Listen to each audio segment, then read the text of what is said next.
Welcome back to the 17 News at Sunrise podcast, where we share your news on your schedule. Working in the spirit of the Golden Empire, this is 17 News at Sunrise. Good morning. Facing dual crisis, the pandemic and a surge of migrants at our southern border. Today, President Biden will hold his first news conference since taking office. No other president in the last century has waited this long to face the press. What he expects to say coming up. Plus, a new mass vaccination site opens up today at Cal State Bakersfield. More on the local groups coming together for this huge undertaking and how to get an appointment. And in the midst of the pandemic, an epidemic of sorts has arisen in our community, the thefts of catalytic converters. Hundreds have been reported stolen in just the first few months of this year. So why are they so highly valued by thieves? And what can you do so you don't become a victim on this Thursday, March 25th, 2021? And good morning. Thanks for joining us. I'm Nicole Gitsky in for Alex Fisher. Maddie Jansen is in studio. And good to have you with us this morning, Nicole. As we're starting off this Thursday morning, I'll say it since Alex isn't here, it's Friday Junior. And boy, am I glad to hear that. It's been a long week already. Let's check out what we're looking forward to in the weather as we kick off this Thursday morning with Kev. Good morning, Maddie. Good morning, Nicole. And good morning, Kern County. It is Thursday. Yes, Friday Junior, as Alex likes to call it. So we're on our way to the weekend, and we have a little bit of a change for today. Some high clouds that'll be pushing through the area. As you can see here on our satellite, nothing going to be falling in terms of rain. Just high clouds is all I'm expected for today. And we've got a temperature of 49 degrees to start off our morning under a calm wind here in the valley. You can see temperatures throughout the day will rise into the 60s, so cooler than our lower 70s we hit yesterday. Tehachapi, a calm wind right now for the most part, light out of the west-southwest at 6, a temperature of 36 degrees. The winds are expected to pick up in some locations today, and we are looking at a wind advisory out in the desert, but I do expect some gusty winds out of the Tehachapi area throughout the day as well. And we can see hour by hour here, those temperatures will go from the 30s all the way into the 40s. Yeah, not a big warm up for today. Pretty steady throughout late morning and early afternoon, with temperatures hovering right near 45. We are going to see another warm up though around Kern County. I've got more details on that coming up in a few minutes. Back over to you. All right, thanks, Kev. Later today, President Biden will hold his first news conference since taking office. It has been 64 days, a record. No other president in the last century has waited this long to face the press. Tracy Potts explains the questions he'll face. Hi there, Maddie. Good morning, everyone. Guns, immigration, COVID. It's all expected to come up at this news conference today, and the president is set to make an announcement on how to get the rest of America vaccinated. Today I have President Biden is expected to announce what one official calls an ambitious new vaccination goal today.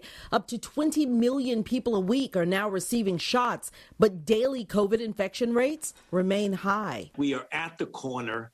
Whether or not we're going to be turning that corner still remains to be seen. COVID and immigration are expected to be major topics at the president's first news conference today.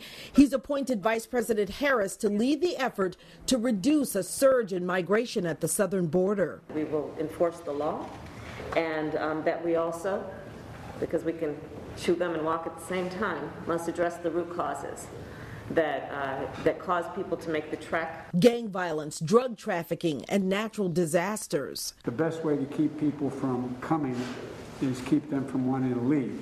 Republicans continue to call it a man-made crisis. You can't say there's no emergency and then send FEMA down to the border to take care of an emergency. We got our first look inside one of the government's holding facilities for unaccompanied children, more than 100 here isolated with coronavirus. The president will also likely face questions about gun control. He promised legislation on day one. It hasn't happened. We need it to be legislation. He certainly believes that, but there are also executive actions under consideration. What's needed for that is for Democrats to stop playing politics and stop trying to undermine the Second Amendment. Senate Democrats are promising debate, but getting a law on the president's desk will be an uphill battle. Plus, Senate Democrats are talking about whether to get rid of the filibuster, which requires 60 votes, every Democrat, plus 10 Republicans to make a law. I'm Tracy Potts, 17 News.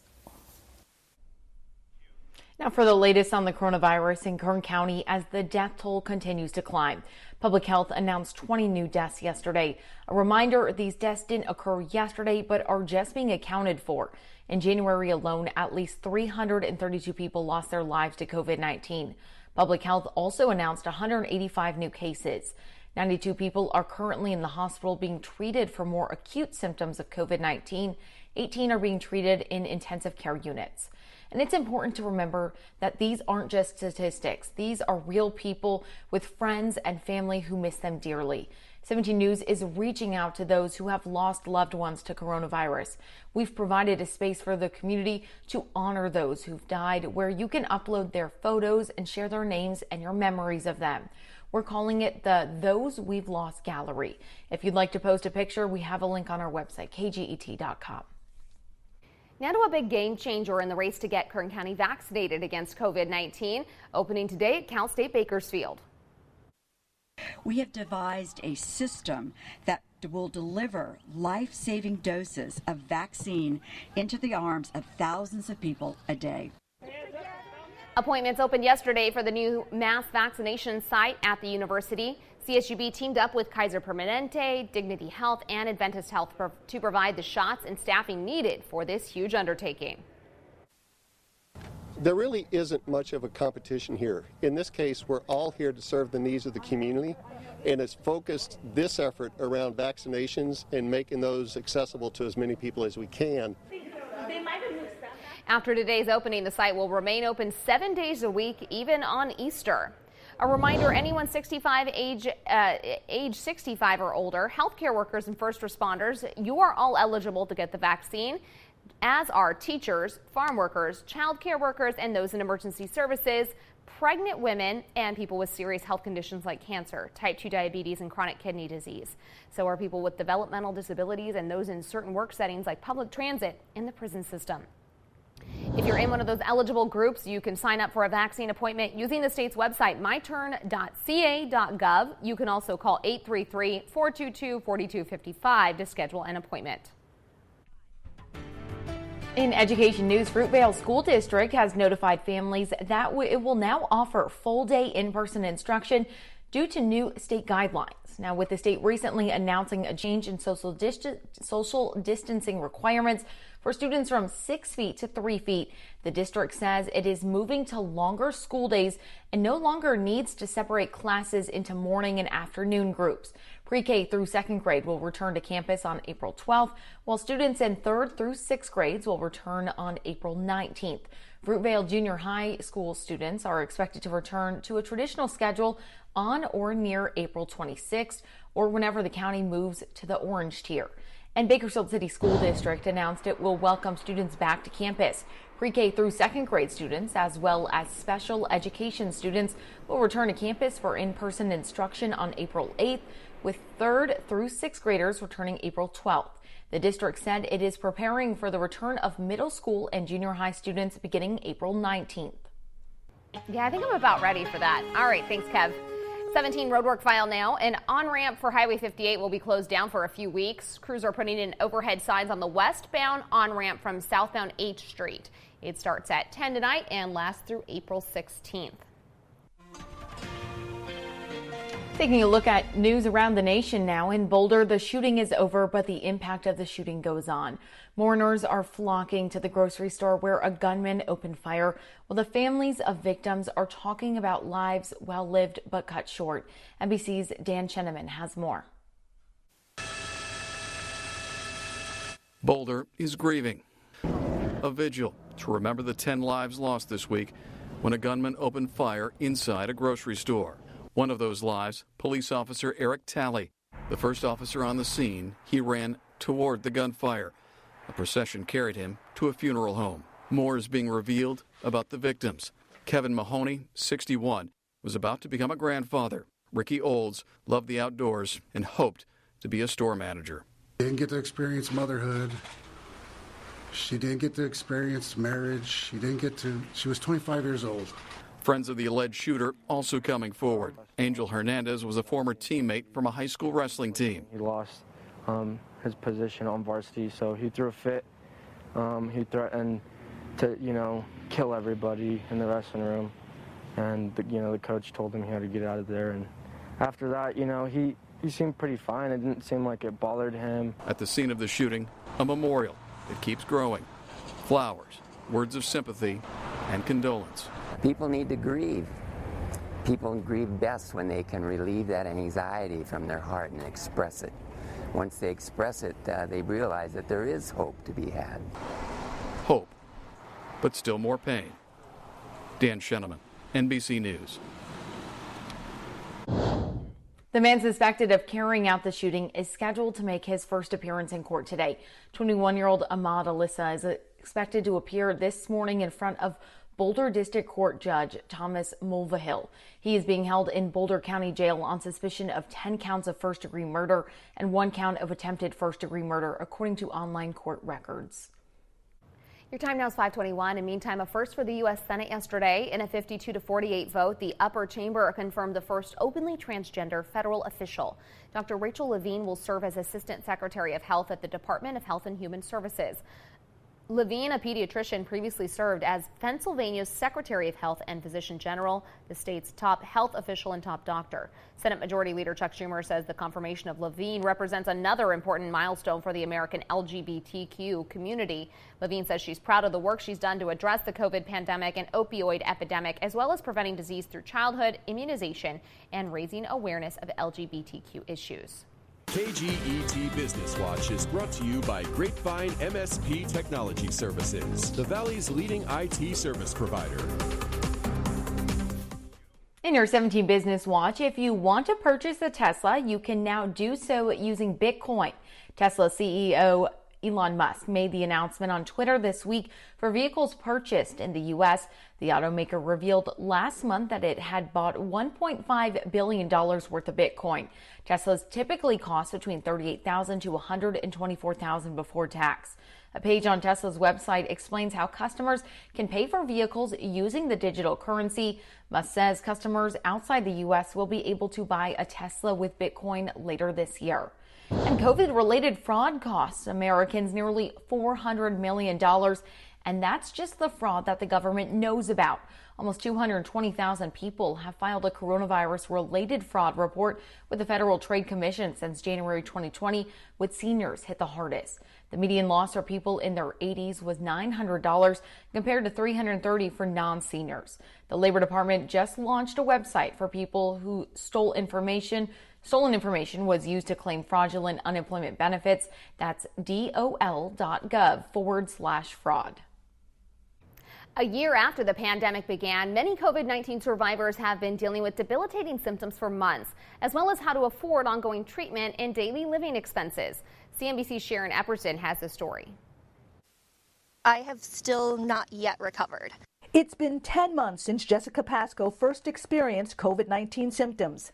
I had the ongoing fever. I had a tremendous cough. I couldn't breathe well enough to sleep without coughing.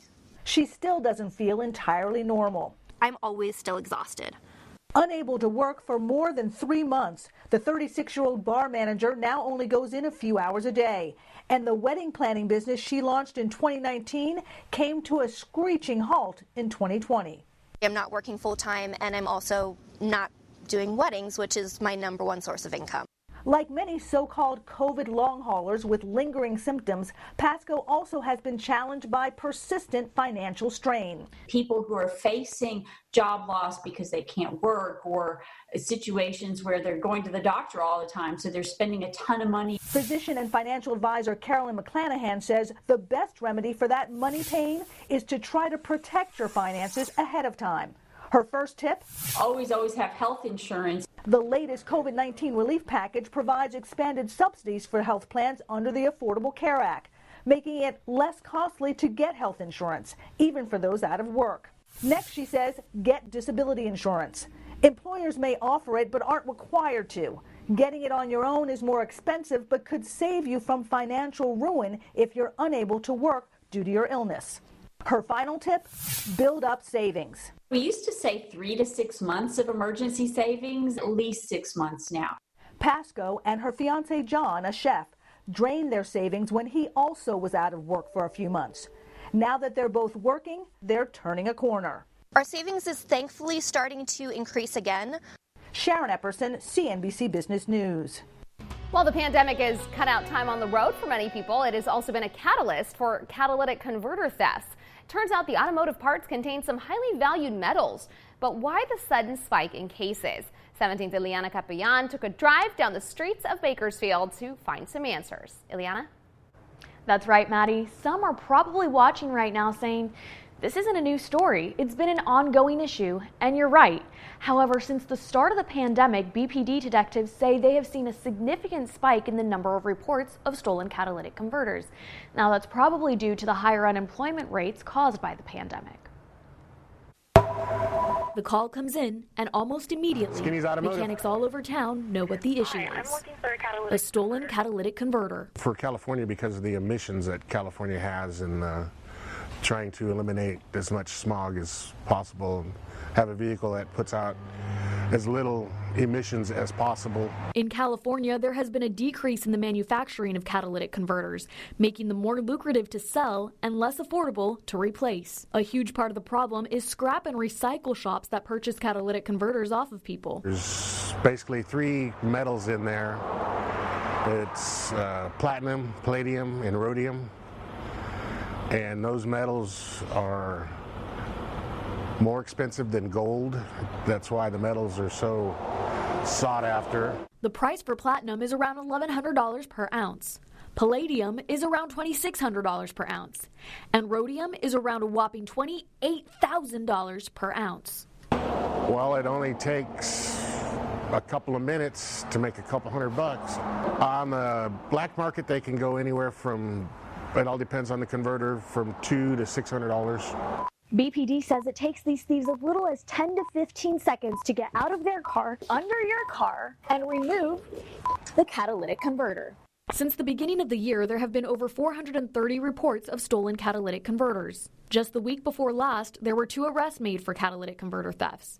But in the past 8 months, 19 arrests have been made. We're trying to do investigations right now. We've made numerous arrests. We're actually working, we're doing some undercover operations that we've been working with. Those who are stealing catalytic converters face felony charges for grand theft, and depending on the circumstances, they could also be charged for burglary. Now, Skinny's Automotive suggests these 5 tips to keep your car safe. Get a good car alarm, know your neighbors, park inside the garage, purchase a plate to cover catalytic converters and have a mechanic install that for you. And the 5th one, have a mechanic weld steel cables to the catalytic converter so it's harder to steal. BPD will also be posting some informational videos in the next week or so, and will be announcing a community event to bring awareness to catalytic converter safety. In studio, Ileana Capellan, 17 News.